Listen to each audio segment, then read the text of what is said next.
사랑하는 여러분, 우리가 함께 이 자리에 모일 수 없는 시간들이 조금 길어지고 있습니다. 함께 할 수 없는 시간들, 온라인으로 함께 모일 수밖에 없고 또 온라인으로 우리가 이 자리에 예배할 수밖에 없는 것, 여러분, 그러나 이러한 때에도 저는 우리 사랑하는 성도들이 또 권속들이 용기 있게 담대하게 이 시간들을 잘 보내고 있다라고 확신합니다. 그래서 우리 성도들이 정말 영적 수준이 낮지 않거든요. 굉장히 영적 수준이 높고 또 성실하게 그 일을 감당할 수 있을 것이라고 생각하고 있고, 또 제가 여러분들을 이제 전화로 신방해보고 또 만나보고 하면요, 각자 자기 자리에서 하나님을 높이고 찬양하는 그러한 모습들도 만나게 됩니다. 그래서 우리 성도들을 봤을 때 정말 성실하게 그리고 주님 사랑하고 있구나, 또 하나님이 잘 지켜주고 있구나라는 것을 알게 됩니다.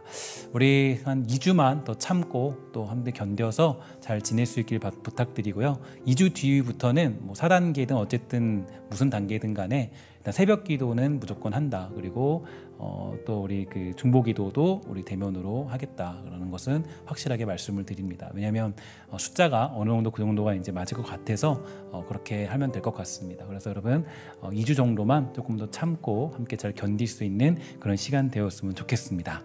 그럼 교회 생활하면서 신앙 생활하면서 여러분들이 가장 많이 듣는 이야기는 무엇입니까?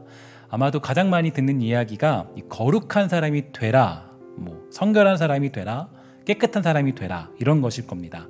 그래서 우리는 그 명령에 따라서 이 어릴 때부터 회개하는 습관들을 가지게 되죠. 하나님께 엎드립니다. 어렸을 때 그 주일학교에서 가장 많이 했던 그런 이 경험은요, 수련회 가면 꼭 했던 일이 있는데 전도사님이 그 밤중에 아이들을 데리고 어디론가 데려가죠. 데려간 뒤에 그 다음에 우리에게 그 전에 데려가기 전에 하는 게 있는데요. 뭐라냐면 엎드려서 뭔가를 쓰라 그럽니다. 뭘 쓰라 그러냐면 종이 한 장씩을 주고 거기다가 빼곡히 적는 게 있는데 바로 그동안 죄를 지었던 게 뭐냐, 너희들의 죄를 하나씩 다 적어봐라, 이렇게 하면서 전도사님이 항상 그렇게 종이를 줬던 기억이 있죠. 마치 반성문처럼 적는 거예요. 내가 어떤 죄를 지었습니다, 어떻게 죄를 지었어요. 그러면 어린 마음에 죄가 무엇인지 생각해보다가 적어요. 제가 기억을 해보니까 그때 당시가 잘 기억은 나지 않지만 그때 뭘 적었지 생각을 해보니까 가장 많이 나오는 죄가 이거였더라고요. 엄마가 시킨 심부름을 잘하지 않았어요, 이런 거였습니다. 그러니까 그래서인지 몰라도 당시 어머니들은 그렇게 어린 아들을, 또 어린 우리들을 교회에 보냈는지 모르겠습니다. 왜냐하면 수련회만 다녀오면 어머니가 시킨 심부름을 하지 않는 게 죄인 줄 아니까 더 열심히 심부름을 하지 않았겠습니까? 어찌되었든 그 어린 나이에 얼마나 대단하고 엄청난 죄가 있겠어요. 돈을 빼앗았겠습니까? 아니면 정말 아니면 사기를 쳤겠습니까? 아니면 도둑질을 크게 했겠습니까? 어쨌든 그 어린 나이에 우리가 죄인인 거는 어린 나이여도 죄인인 거는 분명하지만, 그래서 죄를 짓는 모습들이 있겠죠. 그러나 죄를 적다 보면 이런 거밖에 없어요. 저는 동생이 없지만 동생 반찬 뺏어 먹은 거, 아니면 조금 내가 밥을 더 먹은 거, 정말 조금 큰 죄가 있으면 엄마 지갑에서 한 몇천 원 슬쩍 한 거, 이 정도겠죠. 그러니까 그것은 분명 죄는 맞아요. 죄는 맞지만 그렇게 죄를 쓰다 보면 너무 힘들어서 우는 아이가 생긴 거예요. 정말 죄 때문에 힘든 것보다도 정말 너무 힘들다라는 아이도 생기고, 또 그러면 우리는 은혜 받았다라고 생각을 하죠.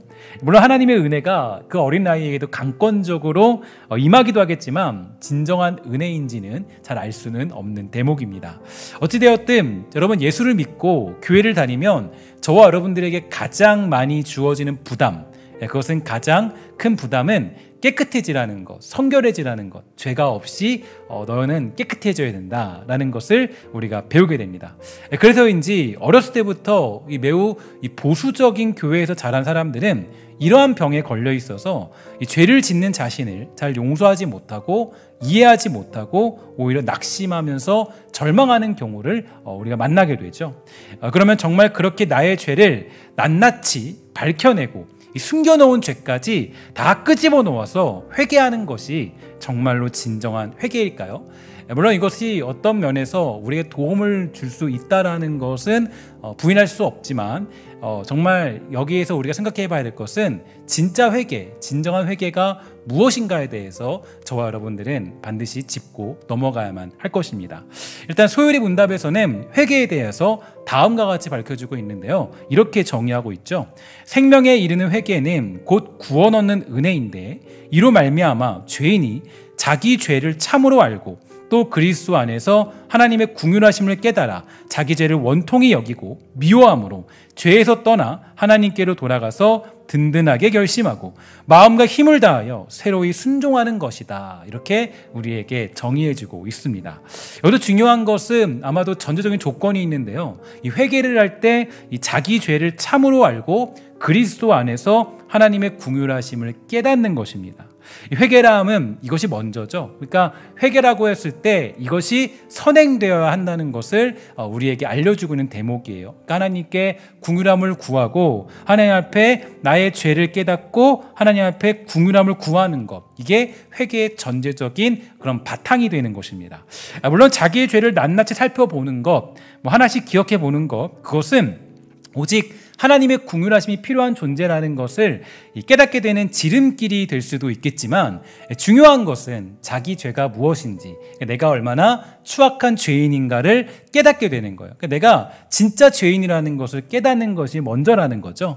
이게 선행되지 않으면 그 회개는 가짜 회개가 될 수밖에 없기 때문입니다. 그냥 내가 깨끗해졌다, 그냥 내가 죄를 낱낱이 고백했다, 이렇게 회개하는 것이 아니라 정말 내가 이 나오는 모든 것들, 내 입술의 모든 말들이 다 악한 것밖에 없구나, 내가 하나님의 은혜 아니면 살아갈 수 없겠구나 라는 것을 깨닫는 게 먼저고 그게 선행돼야 된다는 거예요. 그래서 여러분, 가짜 회개란 우리가 보는 본문, 또 그러니까 우리가 보고 있는 이 묵상집에서 잘 나타나고 있고, 또 우리가 이사야서를 통해서 깨닫고 있게 되죠. 가짜 회개에 대해서 하나님이 어떻게 경고하시는지. 우리 58장인데요 58장 2절 이하를 보면 이런 말씀이 있어요. 그들이 마치 공의를 행하고 하나님의 규례를 저버리지 않는 민족이나 되듯이 날마다 나를 찾으며 나의 길을 알기를 좋아한다. 그들은 무엇이 공의로운 판단인가를 나에게 묻고 하나님께 가까이 나가기를 즐거워한다고 한다.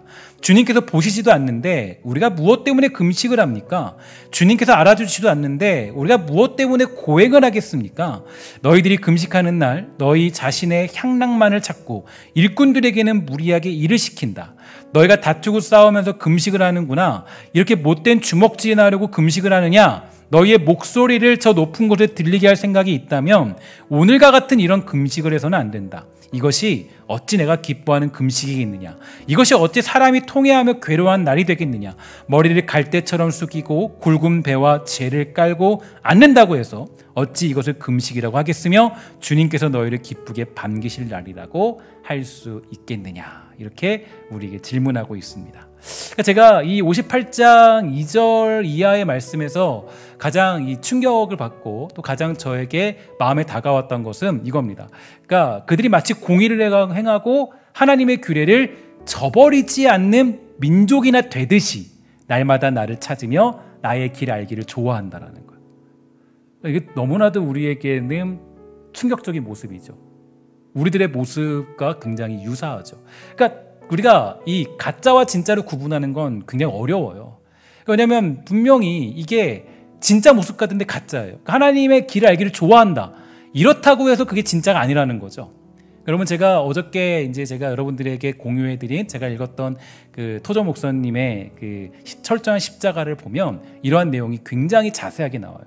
그러니까 굉장히 그 우리의 가짜의 신앙에 대해서 아주 그 가면을 벗겨야 된다는 그런 확실한 내용이 이사야서에도 등장하고 있습니다.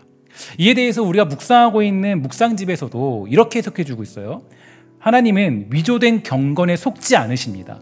예루살렘 사람들은 하나님의 말씀 앞에서 즐거움이라는 감흥에만 열심일 뿐 그 규례들을 삶의 공의로 체현하지 않습니다.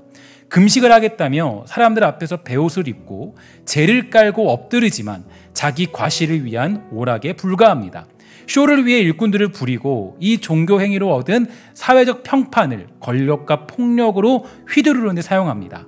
자기 부인조차 인정 욕구를 채우기 위한 도구로 사용하는 이 위선과 가식이 내 신앙생활에는 없습니까? 라고 질문하고 있다라는 거예요. 그러니까 우리가 그냥 이게 정말 우리 너무나도 깨달아야 될 메시지죠. 그러니까 토조 목사님의 책에도 이렇게 말합니다. 그러니까 너가 그냥 나는 외롭지 않다, 하나님과 함께하는 게 외롭지 않다, 그거 거짓말이다, 그렇게 얘기하면 안 된다라고 토조 목사님도 얘기하고 있거든요.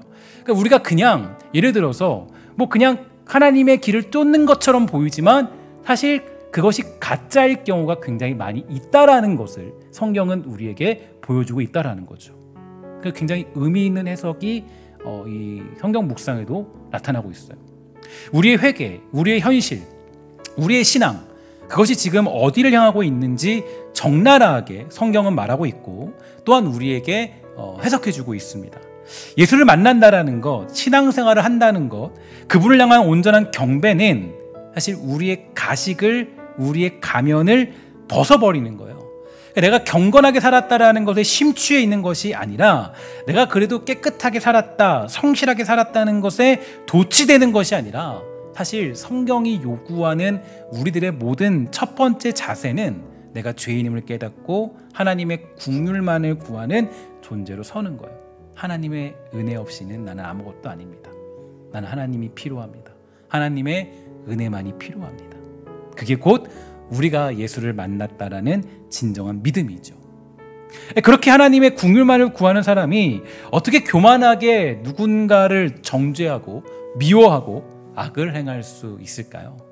물론 우리의 습관에서 뿜어져 나오는 죄악의 영향이 강력히 영향을 끼쳐서 죄에 넘어지게 만들기도 하지만 하나님의 은혜만을 구하는 사람들은 결국 삶의 변화가 찾아오게 되는 거겠죠. 그래서 제가 지난 금요 기도회 때도 여러분들에게 잘 설명을 드렸고 말씀을 드렸지만 다윗의 인생을 통해서 제가 예를 들었죠. 우리는 하나님 앞에서 나의 가면을 벗어버려야 돼요. 그러니까 가면을 벗고 진짜 하나님의 은혜와 긍휼을 구하는 신앙으로 거듭나야 됩니다.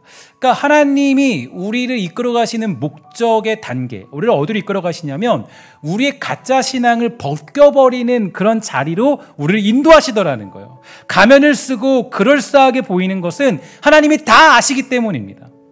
가면을 쓰고 신앙생활하는 사람들의 특징은 거룩히 예배를 드리는 것 같지만 뭐가 없어요? 넉넉함이 없고 진정한 용서가 없고 위로가 없어요. 자기만 깨끗하면 되고 자기만 거룩하면 되고 성실하면 됩니다. 사실 여러분, 진정한 신앙의 실력은 어디 있다고 생각합니까? 그분이 정말 예수님 사랑하는구나, 정말 주님 사랑하는구나 라는 것을 지금 당장이 아니더라도 훗날에 느낄 수 있는 것은요, 바로 그 사람의 넉넉함에 있어요. 여유에 있죠. 받아들임에 있고 위로에 있어요. 우리 예수님이 그러셨습니다. 예수님은 이 땅에 오셔서 그 죄인들을 넉넉하게 받아들여 주셨어요. 원래 하나님의 본성, 그 본질은 죄와 가까이 할 수 없는 본성입니다. 이 말은 죄인들과 가까이 할 수 없다라는 뜻과 동일하죠. 그러나 하나님의 아들이신 예수님은 이 땅에 오셔서 그 죄인들과 함께 하십니다. 심지어 식사도 같이 하시죠. 그래서 사람들이 얘기해요. 그 죄인의 집에 들어가서 식사하는 예수님 보고 수군거리죠. 야, 어떻게 저 사람은, 어떻게 저 예수라는 작자는 죄인들과 같이 식사를 하고 있느냐. 뿐만 아니라 그들을 용서하십니다. 그리고 그들을 위해서 고난당하시고 십자가에 달려 돌아가시죠. 이게 바로 진정한 실력의, 신앙의 실력이에요. 하나님을 사랑하는 사람들의 특징이에요. 물론 우리는 예수님처럼 다 그렇게 할 수는 없을 겁니다. 그렇게 완벽한 인생을 사는 것은 불가능하겠죠. 하지만 우리는 예수님의 제자이고 예수님의 제자는 예수님의 길을 본받아 살아가는 거예요. 그 길을 따라가는 거죠. 왜냐하면 그 길이야말로 예수님의 제자로서의 진정한 실력이기 때문입니다. 우리는 예수님의 팬이 되는 게 아니에요. 예수님의 팬처럼 그냥 따라 사는 게 아니라 예수님의 제자가 되어 살아가는 겁니다. 그럼 예수님의 길이 어디 있는가? 그분의 진짜 실력이 무엇인가? 정말 그 하나님의 아들이신 예수님의 진짜 나타나는 삶에 뿜어져 나오는 힘과 능력과 영향력은 무엇인가를 보고 우리는 그 길을 향해서 가야 되는 겁니다. 그런데 그 길을 갈 수 있는 사람들은 진정한 회개가 있는 사람들만이 가능하죠. 오직 하나님의 은혜만이 살 길이라는 것을 고백하는 사람들, 이 사람들만이 예수님이 가신 길을 갈 수가 있게 되는 것입니다. 사도 바울이 그랬습니다. 예수 믿기 전에는 그는 깨끗해 보이는 사람이었어요. 괜찮아 보이는 사람이었어요. 정결해 보이는 사람이었어요. 죄가 없어 보였어요. 그러나 그는 하나님의 은혜가 없는 사람이었습니다. 그러니까 이해가 없고 넉넉함이 없고 받아들임이 없었죠. 그러나 예수 믿고 바울은 달라집니다. 물론 그의 사역 초반에는 넉넉함과 여유, 그 이해와 용서가 조금은 부족해 보이지만, 그러나 그의 말년에 보면 그는 예수님의 길을 따라가는 것을 볼 수가 있게 돼요. 그러니까 예수님이 죄인들을 받아들이셨던 것처럼 사도 바울도 그러한 모습들을 볼 수가 있죠. 내 마음에 들지 않았던 사람들을 받아들이는 모습들을 볼 수 있어요. 대표적으로 그 사도 바울이 받아들인 사람이 있죠. 누구냐면 바로 마가입니다. 마가. 그러니까 마가를 받아들이죠. 마가가 사실 자기 마음에 들지 않았거든요. 그래서 젊었을 때요, 마가와 함께 동역하다가 마가를 쫓아내요. 마가랑 헤어져요. 같이 일을 안 해요. 야, 저 사람 저는 왜 저 모양이야? 저거밖에 안 돼. 근데 나중에 그 사도 바울이 가장 보고 싶어하는 사람이 누구냐면 바로 마가였습니다. 마가를 만나는지 안 만나는지는 잘 모르겠지만 그 마가를 보고 싶어하는 그 바울의 심정을 볼 수가 있어요. 그러니까 그가 예수님의 길을 따르다 보니까 예수님의 넉넉함과 그 여유들을 닮아가기 시작하게 된 거죠. 그렇게 바울은 신앙의 실력이 깊어져 갔습니다. 저와 여러분들도 마찬가지예요. 우리도 신앙의 실력을 키워야 돼요. 겉으로 괜찮아 보이는 모습, 그리스도인다운 척하는 모습, 그 가면을 벗고 우리가 하나님 앞에 섰을 때는 하나님 앞에, 그 은혜 앞에 궁휼함을 구하는 모습, 그 자리로 서야만 하는 것입니다. 여러분과 제가 잘 아는 다윗도 그의 인생의 전반부는 괜찮아 보이는 신앙의 사람이었습니다. 그래서 제가 금요일 때도 충분히 말씀드렸죠. 나름대로 깨끗해 보이고 신앙이 있어 보이는 삶을 살았어요. 그러니까 좀 괜찮아 보이는 신앙의 그런 나름대로 위인이었어요. 그러나 신앙의 후반기에 보면 겉으로는 멀쩡해 보여도 속으로는 너무나 추악한 사람이라는 것을 성경은 우리에게 폭로해 줍니다. 그러니까 사실 다윗도 그 어떻게 보면 그 인생들을 살펴보잖아요. 그러면 자신이 하나님 앞에 그 추악한 죄인이라는 사실을 인정하는 게 굉장히 좀 껄끄러웠던 것 같아요. 여러 면에서 봤을 때. 하나님이 그런 것들을 이제 드러내시고 나타내시고, 왜냐하면 나중에 그 나단 선지자가 왔을 때 어떤 그 이야기를 듣잖아요. 이야기를 들었을 때, 야, 그 사람 누구냐, 당장 잡아, 내가 가만두지 않겠어, 그러거든요. 그러니까 그 다윗도 사실 그 우리들의 인간의 죄악이나 자기의 추함이나 그 죄인된 모습을 인정하는 것이 좀 어려운 사람이었어요. 우리가 왜 죄인이지? 의롭게 살면 되는데. 그런데 그가 후반기를 지나면 지날수록 하나님 앞에 궁유를 구해야 될 추악한 존재라는 것을 확인하게 되죠. 그러면서 그의 말년에 가다 보면요, 내용들을 보면 결국 그 다윗도 하나님의 은혜밖에 없습니다라는 고백을 하는 자리로 가게 돼요. 그래서 정말 다윗이 나중에 고백하는 건 하나님의 은혜밖에 없습니다라고 고백하게 되면서 그 길을 걸어가게 되죠. 그래서 결국 하나님은 그 다윗의 그 추악한 가면, 그럴싸해 보이는 그런 하나님 믿는 믿음처럼 보이는 가면을 완전히 벗겨버리시고 있다라는 것을 그의 인생을 통해서 우리는 살펴볼 수가 있게 되는 거죠. 이사야 58장 6절 이하에 보면 이런 내용이 있죠. 내가 기뻐하는 금식은 부당한 결박을 풀어주는 것, 멍에의 줄을 끌어주는 것, 압제받는 사람을 놓아주는 것, 모든 멍에를 꺾어버리는 것, 바로 이런 것들이 아니냐. 또한 굶주린 사람에게 너의 먹거리를 나누어 주는 것, 떠도는 불쌍한 사람을 집에 맞아들이는 것이 아니겠느냐. 헐벗은 사람을 보았을 때 그에게 옷을 입혀주는 것, 너의 골육을 피하여 숨지 않는 것이 아니겠느냐. 이렇게 묻고 있습니다. 하나님은 진정한 금식과 회개를 원하시는 분이세요. 그렇다고 해서 이런 행위를 해야 내가 너를 인정하겠다는 것은 더더욱 아닙니다. 그 이사야 58장과 59장이 우리에게 말해주고 있는 가장 중요한 진리는 바로 이것이에요. 뭐냐? 정말 너는 나의 은혜만을 구하고 있느냐? 정말 너는 너가 자신이 죄인이라는 것을 깨닫고 있느냐? 내 은혜가 필요하니? 내 은혜가 필요하니? 이 질문이에요, 이 질문. 결국 우리는 이 고백으로 서는 것이고 이 고백으로 가는 것이에요. 하나님의 은혜만이 전부라는 것을 깨닫게 되는 겁니다. 내 허울뿐인 그런 행위적인 믿음을 다 벗어버리고, 그죠? 하나님의 은혜만 남는 그 자리로 가는 것. 하나님의 은혜 없이는 어제도 오늘도 내일도 없다라는 것을 아는 것입니다. 하루하루 숨쉬는 것도 은혜로 숨쉬는 것이고 우리가 은혜로 사는 것이죠. 이것을 깨닫고 그렇게 사는 것, 은혜로 사는 것임을 아는 것, 그 사람들에게는 뭐가 찾아와요? 변화가 찾아오게 돼 있어요. 그러니까 하나님의 은혜를 깨닫고 그 궁유론만을 구하는 사람들은요, 실제적인 삶의 변화가 찾아오더라고요. 그러니까 그냥 가식적인 그런 믿음에 있는 사람들은 그럴싸해 보이지만 실제적인 삶의 변화는 찾아오지 않아요. 그대로거든요. 근데 정말 하나님 앞에 진정으로 하나님의 은혜를 구하고 그 궁유란만을 원하는 백성들은 진짜 변화가 찾아오는데, 그 대표적인 예가 한 명 성경에는 등장합니다. 누굴까요? 바로 삭개오입니다. 누가복음 19장 8절, 삭개오가 서서 주께 여짜오되 주여 보시옵소서, 내 소유의 절반을 가난한 자들에게 주겠사오며 만일 누구의 것을 속여 빼앗은 일이 있으면 내 갑절이나 갚겠나이다.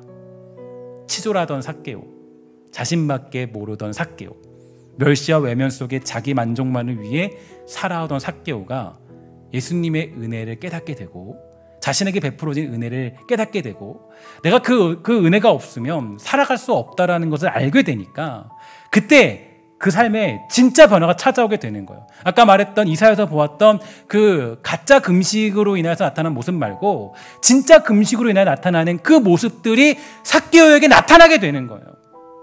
자기 것을 나누어 주는 것도 모자라서 속여 빼앗은 일이 있다면 내 갑절이나 갚겠다. 아마 그는 모든 재산을 다 내어놓아야 될 형편이었지만 기꺼이 그렇게 하겠다라고 결단하고 그 일을 행하게 됩니다. 이건 역시 뭐 이렇게 해야만 구원받았다라고 해석한다면 그 내용을 잘못 본 것이겠죠. 야, 우리도 오늘부터 내 갑절이나 갚아야지 이런 식으로 해석하면 안 되겠죠.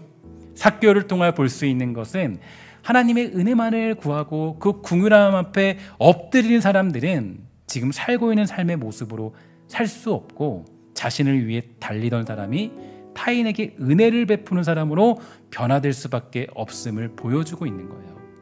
그래서 저와 여러분들의 신앙의 실력이 어디까지 오게 되었나 조금이라도 가늠할 수 있는 방법이 있다면 바로 이 받아들임과 넉넉함, 어떤 우리의 삶의 진정한 변화에 있습니다. 하나님의 은혜만 남은 사람들은 자신이 은혜로 살고 있음을 알기 때문에 그 모든 은혜로 세상을 대하는 방법으로 변하게 되는 은혜가 있게 되는 거예요. 하나님은요, 명백히 밝히시죠. 이사야서를 통해서 명백히 밝히시는 게 가짜 회개, 그럴싸한 회개는 받지 않으십니다.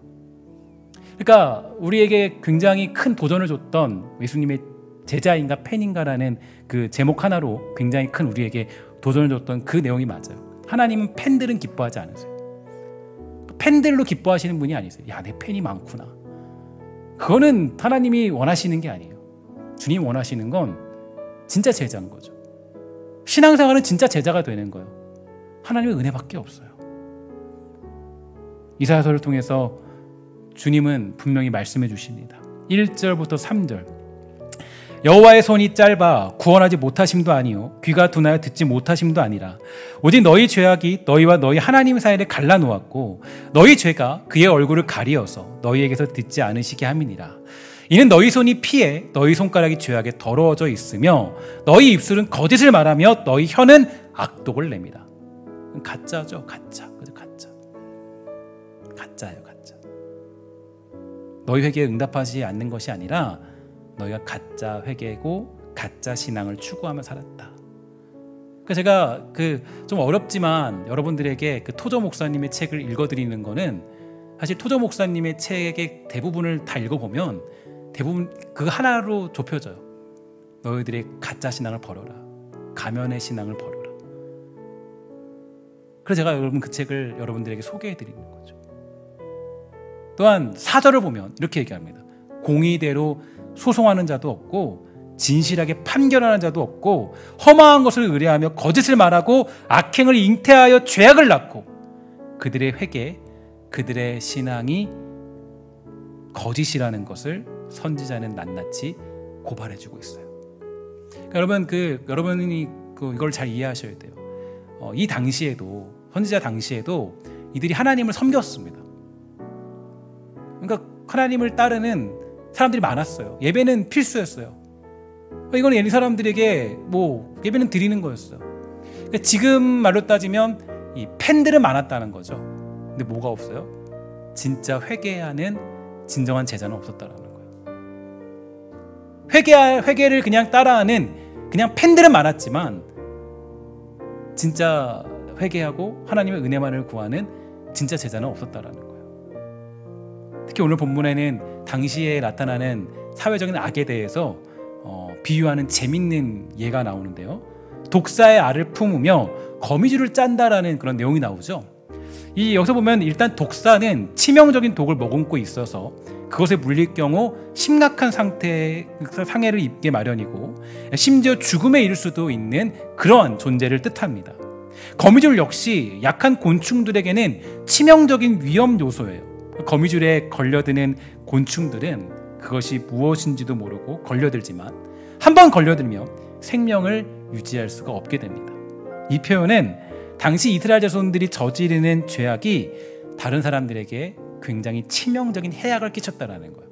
그러니까 회개는 있었는데 그 회개가 가짜 회개니까 주변 사람들을 받아들이지 못하고 그들을 핍박하고 괴롭히는, 이렇게 괴롭힐 수 있겠죠. 야, 나는 깨끗한데 넌 더럽다. 여러분 그게 대표적으로 나오죠. 보면 누가 나옵니까? 요나 선지자 보면 나오죠. 선지자인데도 그러잖아요. 이방인들 걔는 나쁜 사람들이야. 받아들이지 않잖아요. 그러니까 그 당시의 모습이 그랬어요. 이 표현을 보면요, 당시 이스라엘 사람들이 그 저지른 죄악이 다른 사람들에게 치명적인 해를 끼친다. 그리고 그들을 속이는 것임을 증거하는 것입니다. 특히 여기서 해를 받는 것을 원어적인 의미로 좀 살펴보게 되면 매우 연약한 사람들을 착취한다는 의미를 가지고 있어요. 그러니까 이 사회적인 약자들을 무시하고 그들을 망하게 하는 사회가 바로 이스라엘 백성들의 모습이었던 것입니다. 또한 거미줄은 욥기서에서 결코 확실하게 의지할 수 없는 것으로 묘사되고 있는 것을 살펴볼 때에 이 본문이 주고자 하는 내용을 해석해 본다면 이렇게 해석할 수 있어요. 악인이 다른 사람들에게 거짓 희망을 부풀게 하여 환상을 갖게 하지만 그들에게 아무것도 주지 않고 절망감만 안긴다라는 의미입니다. 그러니까 약자에 대한 돌봄이 없는 거예요. 그러니까 제가 자꾸 그 넉넉함과 여유를 얘기하는 건 넉넉함과 여유는 왜 필요하냐? 그러니까 신앙적인 넉넉한 여유가 필요한 것은 약자를 받아들일 수 있는 믿음이 있는 거예요. 그러니까 믿음이 연약한 자들, 그러니까 아직 믿음이 미숙하고 젖먹이 어린이들을 받아들일 수 있는 여유와 넉넉함이 있는 거예요. 그러니까 이거는 하나님을 향한 진짜 회개, 하나님의 은혜만이 필요한 사람들만이, 그것을 깨닫는 사람들이, 그것을 가장 사랑하는 사람들만이 누릴 수 있는 가장 중요한 특징이죠. 그렇지 않은 사람들은요, 강자만을 좋아해요. 강자만을. 약자는 보지 못해요. 그러니까 내가 진짜 신앙으로 살고 있냐, 가짜 신앙을 살고 있느냐 보면요, 내가 지금 정말 강자에 붙어 있느냐, 약자를 내가 무시하고 있지 않느냐, 이걸 보셔야 돼요. 그러니까 그들의 금식은 가짜 여성이 판명났고 하나님은 그 가짜 신앙, 가짜 금식, 가짜 믿음을 벗겨버리기 위해서 바벨론이라는 도구를 사용하신 겁니다. 바벨론 도구가 왜 필요했냐 하면 그 가짜 믿음을 다 뜯어버리기 위해서. 하나님 잘 섬겼어요, 나름대로. 근데 그 가짜 신앙을 그냥 벗겨버리기 위해서, 가면을 그냥 벗겨버리기 위해서 하나님이 바벨론 포로로 그들을 보내신 거예요. 그러기 위해서. 이런 면에서 저는 요즘 코로나 시대 이 4단계를 좀 떠올려 보지 않을 수 없겠죠. 그러니까 이 상황을 당연히 항상 주어진 말씀을 통해서 해석할 수밖에 없으니까. 하나님은 분명히 목적이 있는 분이십니다. 아무 이유 없이 우리에게 어떤 일들을 허락해 주시는 분은 절대 아니에요. 저와 여러분들에게 무언가를 주시고 허락해 주시면 하나님의 목적이 분명히 있겠죠. 그러면 왜 우리에게 이러한 시간을 또 허락해 주신 걸까요? 지난 금요일부터 저에게 하나님이 주시는 마음은요, 하나님께서 우리의 가면을 철저히 뜯어버리기 원하신다는 거예요. 그 C.S. 루이스의 순전한 기독교를 보면 그 가면에 관한 이야기가 나옵니다. 그래서 가면에 관한 이야기가 나오는데 어떤 사람이 가면을 쓰고 있는데요. 가면을 하도 오래 쓰다 보니까 가면이 그냥 완전히 자기 얼굴처럼 돼버린 거예요. 가면이 완전히. 가면을 뜯는 게 쉽겠어요? 어렵겠어요? 딱 달라붙으면 뜯기 위해서 막 별짓 막 찢어내고 다 해야 되잖아요. 우리 똑같은 거죠. 하나님이 왜 이렇게 긴 시간을 우리 그리스도인들을 허락해 주시고 왜 우리에게 어떤 분명히 함께 모여서 함께 우리가 그 예배당에서 예배하는 것 이것들이 굉장히 중요한 그러한 우리의 신앙의 도구인데도 불구하고 하나님이 그런 길들을 막으시는 이유와 목적이 어디에 있는 걸까?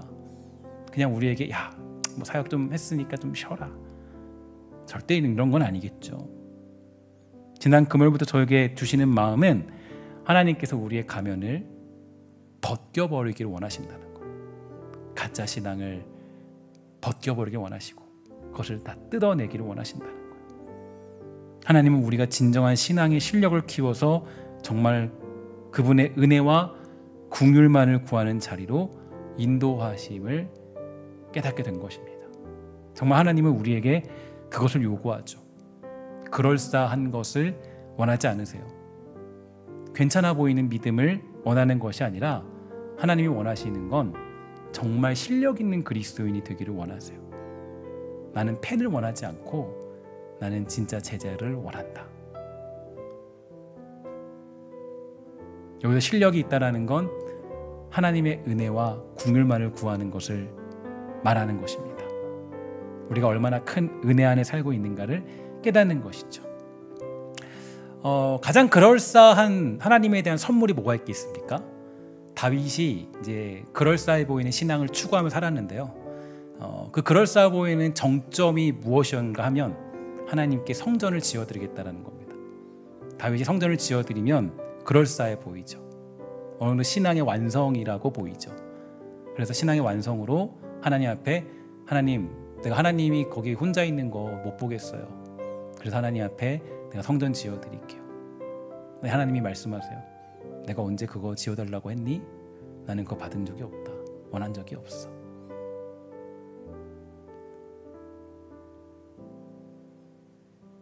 물론 그 마음을 하나님이 아시죠. 그래서 하나님이 그에게 축복을 주시고 복을 주시는 거지만 그러나 그러니까 언제나 제가 말씀드렸지만 그 단편으로만 보면 안 되고 그 인생을 전부를 뜯어서 봐야 돼요. 그걸 보면 하나님이 깨닫게 하시는 바가 무엇인지가 정확히 드러나요. 그동안 우리 한국교회의 믿음 여러분과 저의 신앙에 깊숙이 마치 가면처럼 딱 달라붙어서 우리에게 있는 믿음은 어떤 것입니까?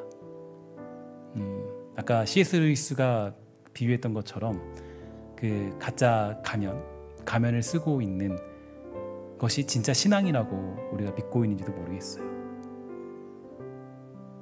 혹시 이사야 58장에 나타난 그럴싸한 금식과 같은 모습이 혹시 우리의 믿음은 아니었는지 돌아봐야 될 그런 시간입니다. 신앙인처럼 보이는 모습, 나는 신앙이 있으니까 담대하고 이겨내고 승리를 향해 가는 모습. 물론 저도 승리하자라는 말을 많이 사용하지만 토저 목사님은 분명히 우리에게 밝혀주셨어요.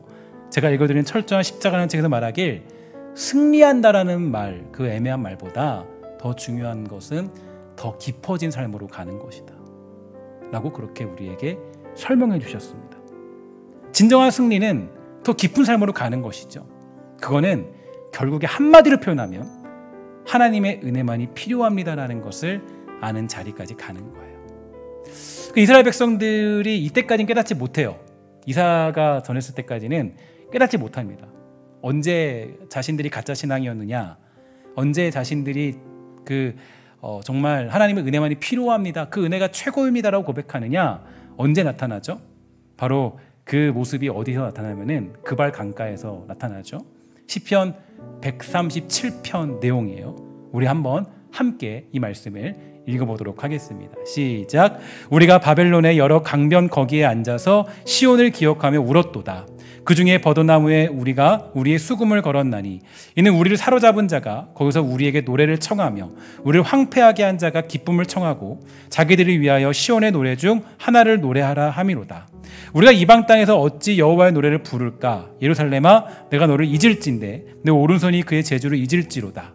내가 예루살렘을 기억하지 아니하거나 내가 가장 즐거워하는 것보다 더 즐거워하지 아니할진대 내 혀가 내 입 천장에 붙을지로다. 아멘.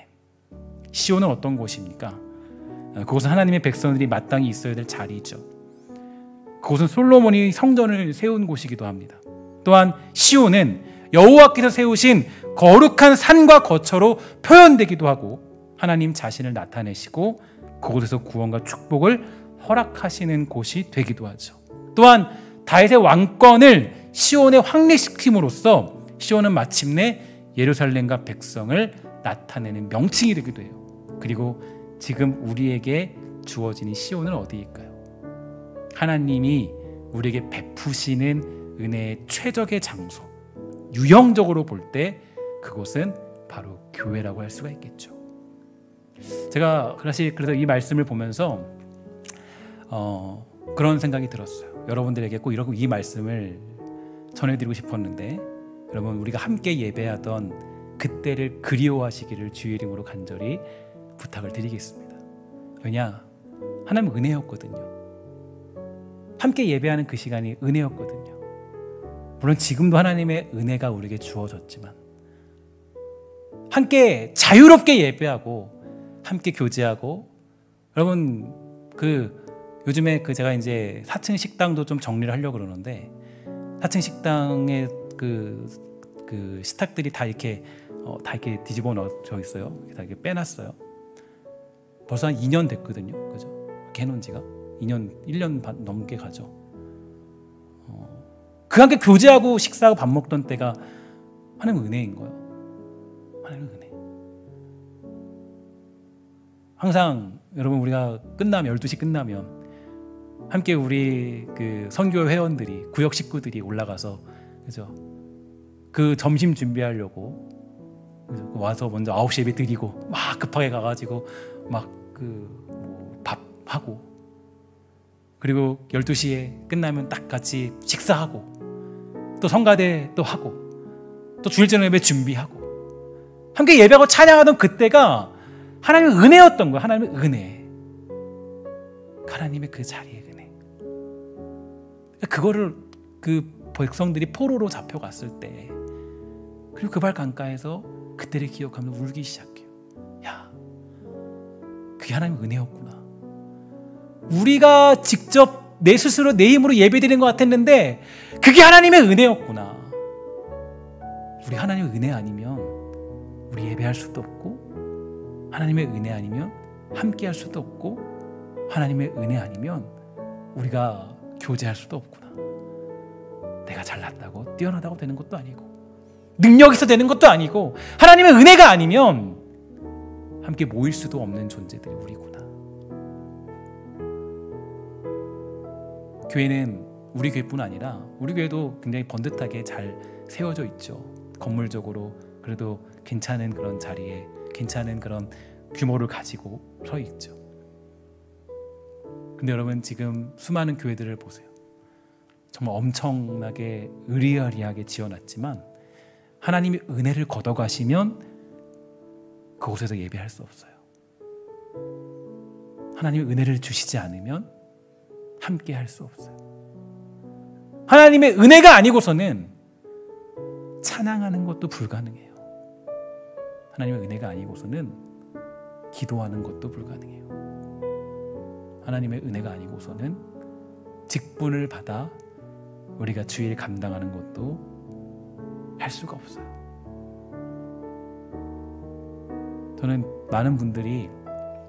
저는 이렇게 생각합니다. 많은 분들이, 여러분들이 이번 연도에 하고자 했던 일들, 주님 사랑하고자 했던 직분에 감당하고자 하는 일들, 그 일들 하지 못해서 눈물을 흘리고 있을 거라고 생각해요. 아, 나 이번에 쉰다, 이게 아니라 하나님이, 여러분들이 하나님 저 할게요. 저 직분 감당해서 잘 감당할게요. 저 정말 교사 생활 열심히 할게요. 성가대로 잘 봉사할게요. 저 정말 여러 가지 걸 할게요. 하나님 은혜가 아니면 아무것도 할 수 없어요. 은혜가 아니면 아무것도 감당할 수 없어요. 그래서 그때 깨닫는 거예요. 백성들이 울면서, 야, 그때 하나님 예배하고, 그때 하나님 그리워, 그때가 하나님의 은혜였는데 나 그걸 몰랐지. 우리가 왜 그걸 몰랐지? 제가 그래서 어저께 그 찬양 중에 그런 찬양이 있어요. 오늘 이 땅을 밟았다가도 내일은 주님 뵐 수 있죠. 오늘 이 땅을 밟았다가도 내일은 주님 뵐 수 있는 거예요. 되게 그 찬양이 밝게 나오거든요. 밝게. 오늘 이 땅을, 갑자기 제가 찬양 부르는데, 밟았다가도 내일은 주님 뵐 수도 있죠. 그 찬양의 그 가사가 은혜 아니면 고백할 수 없는 거예요. 그러니까 그 자리에 갔을 때 자기의 그 열심과 노력이 얼마나 하나님을 향한 어떤 도구는 될 수 있지만 그게 어떤 그 하나님의 은혜를 만들어내는 건 불가능하다는 걸 알 수가 있게 돼요. 그것으로 우리가 쓰임 받는 게 아니에요. 열심히 주님 사랑하고 싶어도 우리가 뭐 병상에 가면, 그죠? 병상에 가면 하나님 사랑할 수 없죠. 그러니까 그 지혜를 감당하지 못한다는 거예요. 그게 우리들의 모습들이에요. 은혜 아니면 그 길 갈 수 없어요. 그래서 그 시편 137편에서 그 시온을 향해 우는 장면, 그걸 노래로 승화시켰잖아요. 이게 사실 나중에 보면 팝송으로도 나와요. 이게 팝송으로도 137편이 나중에 찾아보면 있어요. 그러니까 사실 그때를 그리워하면서 그 모습, 제가 뭐 이런 말씀을 드리기가 굉장히 어떻게 보면 좀 그럴 수 있는데, 그러니까 우리가 예배했던 그때를 여러분 그리워하셔야 돼요. 그게 얼마나 큰 은혜인가를 깨닫는 거. 그러면 하나님이 그죠? 여러분들에게 다시 하나님 섬길 수 있는 자리로 회복하는 그런 일들을 허락해 주시는 거예요. 그래서 저는 여러분들에게 당부드립니다. 지금은 그냥 잠시 쉬라고 시간 주고 여유를 주기 위해서 교회가 뭐 멈춘 것이 아니라 지금 이 시간은 우리가 하나님의 은혜를 잊어버렸기 때문이죠. 은혜를 잊어버렸기 때문에 하나님의 긍휼함만을 구하는 자리로 우리를 인도하시기 위해서, 하나님 은혜밖에 없고 하나님만이 내 인생의 전부고 하나님이 허락해 주지 않으면 우리는 아무것도 할 수 없습니다. 하나님만이 내 주인 되시고 내 생명의 호흡 되시고 내 모든 사역의 주인 되신 하나님, 그 자리까지 우리를 인도하시기 위해서 하나님은 우리를 지치지 않고 우리를 끌고 가시는 거예요. 포로로 잡혀간 백성들을 하나님이 버리신 게 아니에요. 야, 너는 잘못했으니까 이제 너 이제 안 볼래. 그렇다면 당해봐라. 당해도 싸다. 그게 아니에요. 그 얼굴에 덕지 붙어있는 가면을 다 꺼버리고 다 그거를 뜯어내고, 그리고 뭐예요? 진짜 하나님의 얼굴만을 구하는 눈물 흘린 심정으로 하나님 앞에 통곡하며 회개하는 마음으로, 하나님의 은혜 없이는 전 살 수 없어요 라는 고백의 자리까지 우리를 인도하시기 위해 하나님은 그 모든 일들을 행하는 분이시죠. 이것이 지금 이 코로나 4단계 시대에 회복해야 될 모습이라고 저는 생각하고 그렇게 기도하고 있습니다. 우리 사랑하는 권속들 모두가 이런 하나님의 은혜를 기억하는 시간 되었으면 좋겠습니다. 하나님은 이 시간을 통해 택한 자들, 특히 택한 자들의 부르신 자들의 가면을 벗겨버리실 거예요. 제가 이런 비슷한 상황들을 한 4년 전쯤에 그 책을 보면서 그때 그 책의 저자가 이렇게 얘기해 줬어요. 양이 있었는데 그 양이 늑대처럼 가면을 쓰고 있더라. 때처럼. 그래서 굉장히 강력한 힘의 양이, 운동을 막 양이 운동을 하고 막, 그죠? 양이 막 그래서 늑대가 돼버린 거예요. 늑대가. 그러니까 우리가 사실 우린 양이잖아요. 우리의 본질은 양이에요. 하나님이 야, 너 열심히 수련해서 너 양이 아니라 호랑이처럼 돼야 되라고 얘기하지 않았어요. 우리의 본질은 양이에요. 양의 본질은 뭐예요? 목자 없이는 살 수 없어요. 이거거든요. 그게 우리 본질로 가는 거예요. 그 본질로. 내가 늑대가 돼서 강해지는 게 우리의 목적이 아니라 우리가 어디로 가냐면 양으로 돌아가는 거예요. 양으로. 목자 없이는 살 수 없는 양으로. 근데 우리 너무 거룩한 척하기 시작했고 너무 괜찮은 척하기 시작해서 이제는 목자 없이도 내가 갈 수 있다라고 생각하는. 그러니까 하나님이 어떻게 해요? 야, 너 목자 없이 살아봐라. 얼마나 그거 힘들고 어려운지. 여러분, 우리가 뭔가 그 교회를 세웠다고, 뭐 직분을 받았다고, 아니면 우리가 뭐 굉장한 헌금을 했다고, 대단한 일을 다 했다고, 그것이 우리의 어떤 그런 신앙의 전부가 될 수 없어요. 우리의 신앙은 무엇이 되었든 하나님의 긍휼과 하나님의 은혜만을 구하는 자리. 하나님 없이는 저 살 수 없어요. 하나님의 은혜가 전부예요. 이 고백으로 가는 자리로 갈 때 하나님이 가장 기뻐하심을 믿으시고, 우리 앞으로 2주 정도 더 해야 됩니다. 4단계 더 해야 돼요. 그래서 혹자는 저에게 이제 걱정을 해요. 성도들을 보면서 어떤 걱정을 하냐면 교회에 나오고 싶을 텐데, 그죠? 교회에 오지 못하면 게으러질 수 있는데. 저도 걱정되죠. 목자로서 걱정되죠. 그러나 제가 사실 분석을 많이 해봤어요. 여러분들에 대해서. 여러분들은 제가 보니까 실력이 있는 분들이세요. 충분히 이 기간을 영적인 실력으로 견딜 수 있는 분들이고, 하나님이 여러분들을 그 은혜의 자리로 인도하는, 그 자리로 인도하실 때 응답하실 수 있는 충분히 그런 시간을 보낼 수 있는 분들이라는 생각이 들었어요. 하나님 주신 마음이에요. 그래서 저는 2주 동안 4단계 우리 하는 그 시간을 한 번 더 우리 그 나라의 그런 따르기로 저는 생각했습니다. 아니, 그렇지 않았다면 조급했을 거예요. 이렇게 되고 저렇게 되고 더 다른 거 막 모이자 해보고. 근데 어저께 제가 그런 확신을 더 얻었어요. 어저께 청소년부 수련회 하는데 교사들이 와서 열심히 정말 또 잘 해주더라고요. 온라인으로 했는데 정말 부족함 없이 너무 잘했어요. 너무 깜짝 놀랐어요. 너무 잘해서 진짜 와, 정말 저력이 있는 신성교회다 정말로. 그리고 보니까 만날 수 없지만 그 청소년부 수련회 한다고 후원해 주신 분들 되게 많더라고요.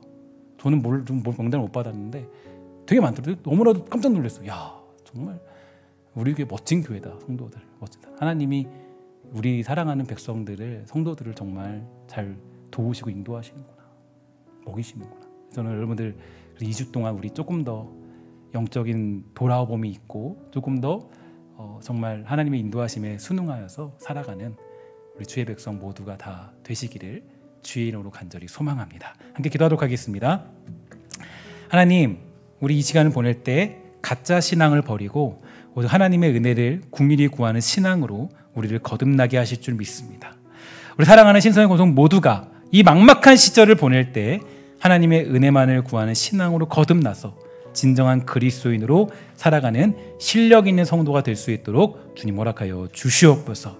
하나님, 우리가 이 시간을 통하여 우리 하나님을 예배했던 그때를 그리워하도록 붙잡아 주시고, 하나님의 은혜만이 우리를 주님을 예배할 수 있도록 하신다는 것을 다시 한번 깨달아 그 은혜만을 사모하는 주의 백성 다 될 수 있도록 주님 붙잡아 주시옵소서. 모든 말씀 예수님의 이름으로 간절히 기도합니다. 아멘.